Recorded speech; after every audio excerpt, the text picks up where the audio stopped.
Here we see Stefano Franchetti, and with him Lucrezia Marescane.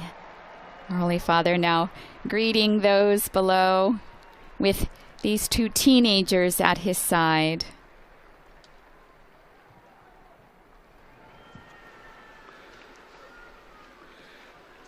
Cari fratelli e sorelle, buongiorno. Dear brothers and sisters, buongiorno.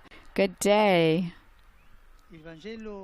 The Gospel from today's liturgy, the last Sunday of the liturgical year, ends with an affirmation made by Jesus who says, "I am a king." He pronounces these words in front of Pilate, while the crowd shouts out that he be condemned to death. He said, "I am a king," and the crowd cries out that he be condemned to death. It's a pretty good contrast. The crucial hour has come. Previously, it seemed Jesus had not wanted the people to acclaim him as king. We recall that after the multiplication of the loaves and fish, when he withdrew by himself to pray. The fact is that the kingship of Jesus is completely different than that of the world. My kingship, he says to Pilate, is not of this world. He did not come to dominate, but to serve. He did not come amid signs of power, but with the power of signs. He was not dressed with precious insignia, but he was naked on the cross.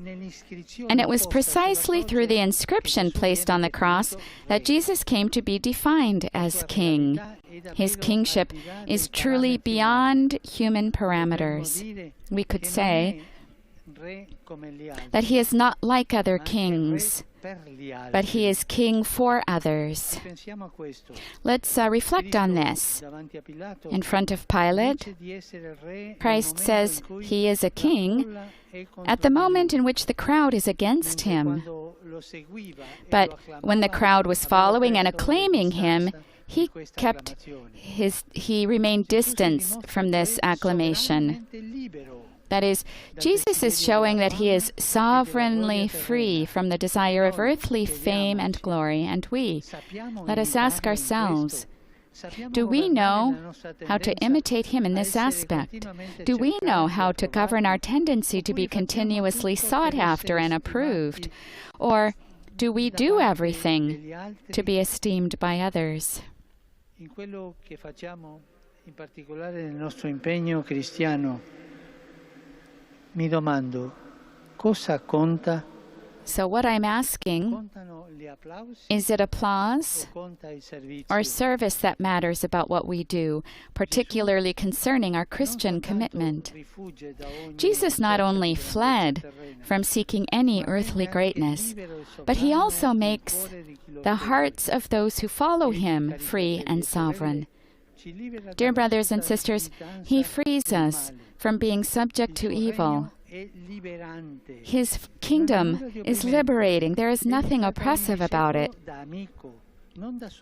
He treats every disciple as a friend, not as a subject. Even while being above all sovereigns, he draws no dividing line between himself and others. Instead, he wants to have brothers and sisters with whom to share his joy. We do not lose anything in following him. We don't lose anything, no, but we acquire dignity, because Christ does not want servility around him, but people who are free. And we can ask ourselves now, from whence does Jesus' freedom derive? We discover that by returning to the affirmation he made in front of Pilate, "I am a king. For this I was born, and for this I came into the world, to bear witness to the truth." Jesus' freedom derives from the truth. It is truth that makes us free. But the truth of Jesus is not an idea, something abstract. the truth of Jesus is a reality. It is He Himself who made the truth within us, that frees us from the fabrications and falsity that we have inside. Being with Jesus, we become true. The life of a Christian is not a play in which you can don the mask that suits you best. For when Jesus reigns in the heart, He frees it from hypocrisy. He frees it from subterfuge, from duplicity. The best proof that Christ is our King is detachment from what pollutes life, from what makes it ambiguous, opaque, or sad.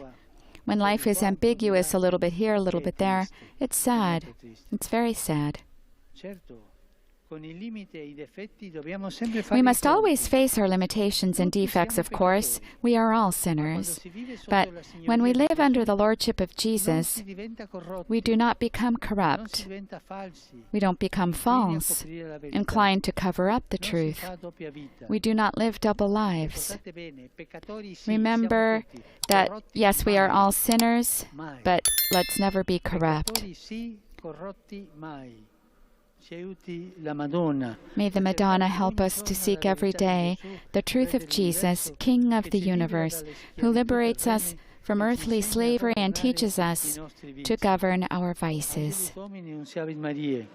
Et concepit de Spiritus Sancto. Ave Maria, gratia plena, Dominus tecum, benedicta tui mulieribus et benedictus fructus ventris tui, Iesus. Sancta Maria, Mater Dei, ora pro nobis peccatoribus, nunc et in hora mortis nostre. Amen. Ecce ancilla Domini. Fiat mi secundum verbum tuum. Ave Maria, gratia plena, Dominus tecum, benedicta tui mulieribus et benedictus fructus ventris tui, Iesus. Sancta Maria, Mater Dei, ora pro nobis peccatoribus, nunc et in hora mortis nostre. Amen. E verbum caro factum est. Et habitavit in nobis. Ave Maria, gratia plena, Dominus tecum, benedicta tui mulieribus, et benedictus fructus ventris tui, Iesus. Sancta Maria, Mater Dei, ora pro nobis peccatoribus, nunc et in hora mortis nostre. Amen. Ora pro nobis, Santa Dei Genitrix. Ut digni efficiamur promissionibus Christi. Gratiam Tua, quesumus Domine, mentibus nostris infunde, ut angelo annunziante Christi Filii Tui incarnatione in coniovium, per passione meius et crucem, a resurrezione gloriam perducamur. Per Christum Dominum nostrum. Amen. Gloria Patri et Filio et Spiritui Sancto. Sicut erat in principio et nunc et semper, et in saecula saeculorum. Amen. Gloria Patri et Filio et Spiritui Sancto. Sicut erat in principio et nunc et semper, et in saecula saeculorum. Amen. Gloria Patri et Filio et Spiritui Sancto. Sicut erat in principio et nunc et semper, et in saecula saeculorum. Amen. Pro fidelibus defuntis, requiem aeternam dona eis Domine. Et lux perpetua luceat eis. Requiescant in pace. Amen. Sit nomen Domini benedictum. Ex hoc nunc et usque in saeculum. Aiutorium nostrum in nomine Domini. Qui fecit caelum et terram. Benedicat vos, omnipotens Deus, Pater, et Filius, et Spiritus Sanctus. Amen. Amen. The Holy Father giving us his blessing today, flanked by two 19-year-olds, Lucrezia Marsecane and Stefano Franchetti, on this Diocesan World Youth Day. Today, for the first time, on the solemnity of Christ the King, in all of the particular churches, the World Youth Day is being celebrated. And so, next to me are two young people from Rome who represent all the young people of Rome.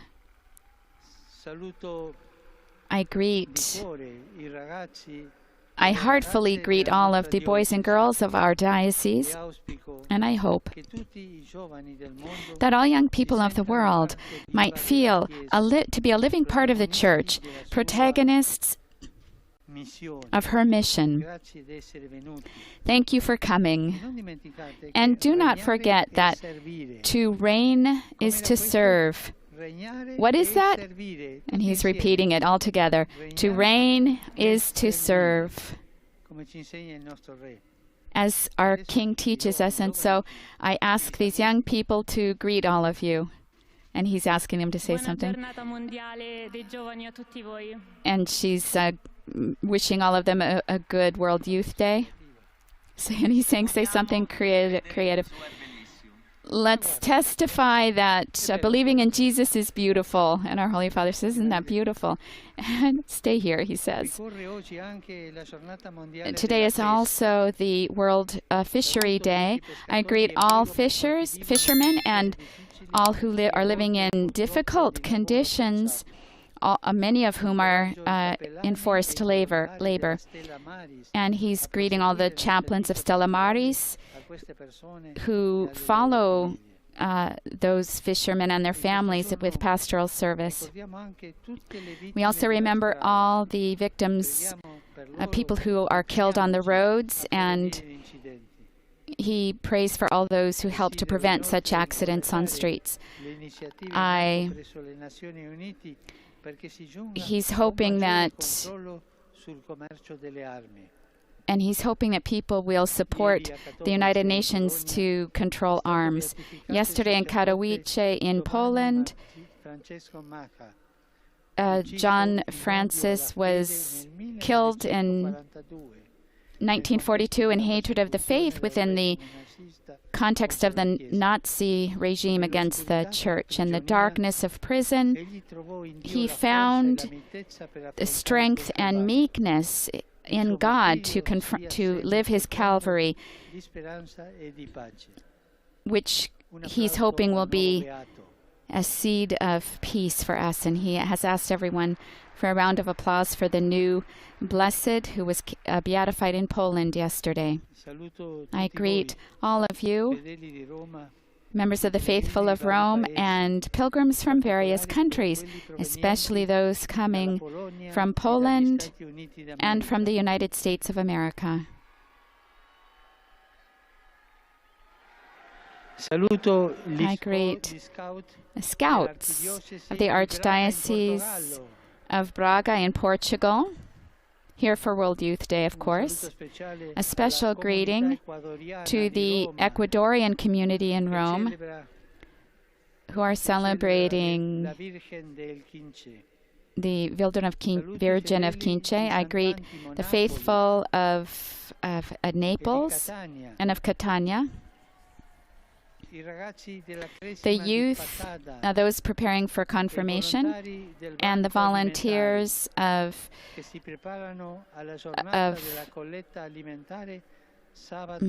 those who have food banks, and they're preparing for a World Day. And also he's greeting those here from the Immaculata group.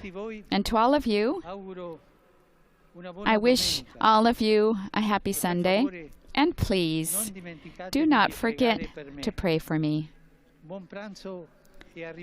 Enjoy your meal, and arrivederci. We'll see each other again. And so we now leave you with these images and conclude this live broadcast of our Holy Father and his Angelus message on this, the 36th World Youth Day.